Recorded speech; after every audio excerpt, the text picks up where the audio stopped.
Aparat kepolisian Resor Klaten mengungkap kronologis atas kejadian penganiayaan atau pengeroyokan terhadap dua anggota Komando Kesiapsiagaan Angkatan Muda Muhammadiyah Kokam Kabupaten Klaten pada malam pergantian tahun 2022-2023. Kapolres meminta siapapun yang turut melakukan penganiayaan segera menyerahkan diri. 3 tersangka yang mengaku terlibat dalam pengeroyokan dua anggota Kokam tersebut yakni GP 30 tahun, GI 22 tahun, dan S 48 tahun. Kapolres Klaten AKBP Eko Prastio mengatakan kronologis kejadian mulai ketika korban diminta pertolongan oleh Suhardi pada Sabtu 31 Desember 2022 sekira pukul 23 waktu Indonesia Barat untuk memberikan imbauan terkait acara Orjen Tunggal yang diadakan di Dukuh Kebitan, Desa Nangsri, Kecamatan Manis Renggo. Saat ini 3 tersangka yang bisa kita amankan atas nama inisial GP, GI, dan S. Dan ini dari 3 tersangka ini akan berkembang kembali. Yang saya mohon doanya mudah-mudahan yang lainnya segera terungkap, dan saya mengimbau untuk yang merasa melakukan pengeroyokan segera menyerahkan diri. Ini tetap kita akan lakukan pengejaran dan penyelidikan sampai kita ungkap semuanya, clear semuanya tersangka yang ikut terlibat dalam penganiayaan itu, semuanya kita akan sikat habis. Kasat Reskrim Polres Klaten AKP Guru Bagus Edi Suryana menjelaskan bahwa dari hasil pemeriksaan pemukulan tersebut dilatar belakangi karena merasa kegiatannya terganggu.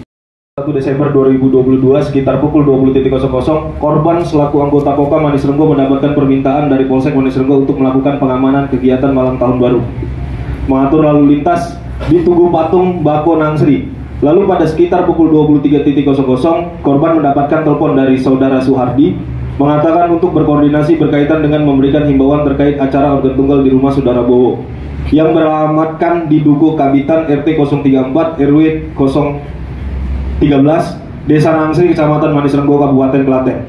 Setelah berkoordinasi dan atas dasar arahan yang telah disampaikan oleh Kapolsek, jika semua acara atau kegiatan pergantian malam tahun baru harus selesai pada pukul 24.00 WIB. Pada akhirnya kami memutuskan untuk mendatangi rumah saudara Bowo pada sekitar pukul 23.50.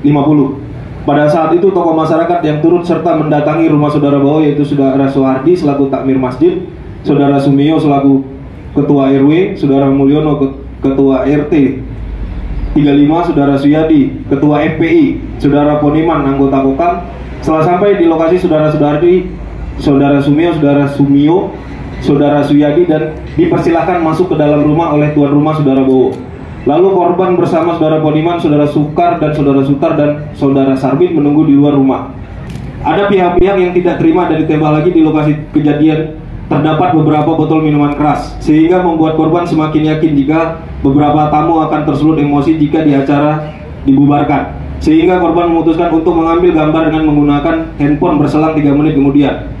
Lalu saudara Bowo keluar dan menanyakan sopo sing video mau wongi sing di, sehingga berakibat beberapa tamu menuju ke arah korban. Lalu ada seorang dari pelaku yang menarik-narik jaket korban mengenakan sehingga akan terjatuh.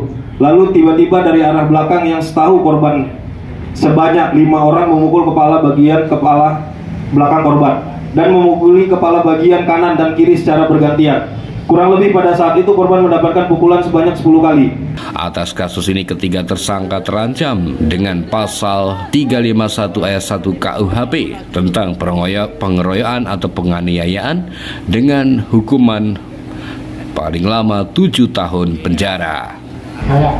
Kenapa Pak dimukul Pak? Pak? Karena tahu saya dia pembubaran. Apa waktu itu mabuk nggak Pak? Saya minum. Saya nggak tahu Pak. Nggak tahu. Mabuk nggak?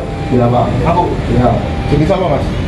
Pembina Kokam Klaten Husni Tamrin yang ikut dalam ungkap kasus di Polres Klaten menyampaikan apresiasi terhadap kerja cepat aparat kepolisian Resor Klaten dalam menindaklanjuti laporan korban. Dari 1 kali 24 jam sudah tertangkap terdakwa yang itu sudah melarikan diri sampai di Kartosuro, dan itu awal sudah disampaikan ke saya waktu habis penangkapan, langsung Pak Ari dari unit reskrim itu sudah sampaikan ke saya. Jadi kami berterima kasih atas percepatan itu. Kemudian yang kedua, kalau kemudian ada isu berkembang di lapangan ada pihak ketiga, alhamdulillah tidak ada siapapun pihak ketiga yang ikut bonceng masalah ini.